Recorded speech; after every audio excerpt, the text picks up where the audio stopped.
కుండ మార్పిడి ఏదైతే ఉన్నదో మన వస్తు మార్పిడి నుంచి మొదలుకొంటే ఈ రోజు డబ్బులు ఇచ్చే రోజు వరకు కూడా మరి ఇక్కడ ఈ తాటి కళ్ళు శ్రేష్టమైందని ఈత కళ్ళు శ్రేష్టమైందని చెప్పి ప్రతి ఒక్కరు పండగ వచ్చినా పబ్బం వచ్చినా మరి ఇక్కడ ఏదైతే తాటికల్లు తెచ్చుకొని సంబరాలు జరుపుకోవడం ఆనవాయితీగా ఉండేది.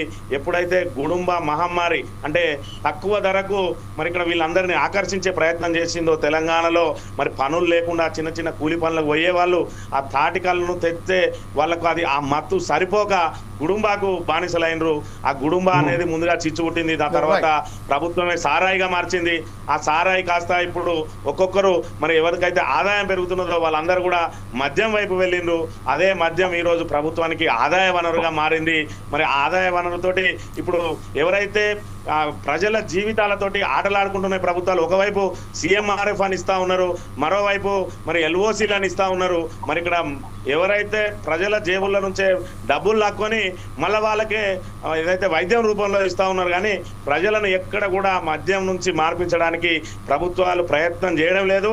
అంతో ఇంతో గత ప్రభుత్వం అందరినీ కూడా తెల్లగల్ల వైపు మరలించడానికి, అదేవిధంగా మరి ఇక్కడ ఉపాధి లేకుండా ఇబ్బందులు పడ్డ సమయంలో కూడా మీరు గౌడ సంఘాలకు సంబంధించి ఉపాధి పెంచే ప్రయత్నం కూడా చేసింది. వాళ్ళందరికీ కూడా మరి ఇక్కడ నీరా కేపులు పెట్టిస్తామని, ఇక్కడ నీరా కేపు కనుక హైదరాబాద్ లో పెట్టింది సక్సెస్ అయి ఉంటే ప్రతి జిల్లా కేంద్రంలో ప్రతి మండల కేంద్రంలో కూడా పెట్టినట్టు అయి ఉంటే ఒకవైపు మద్యాన్ని దూరం చేయొచ్చు, మరోవైపు గౌడ సంఘానికి గౌడ సభ్యులు ఎవరైతే ఉన్నారో వాళ్ళకు ఉపాధి పెంచవచ్చు.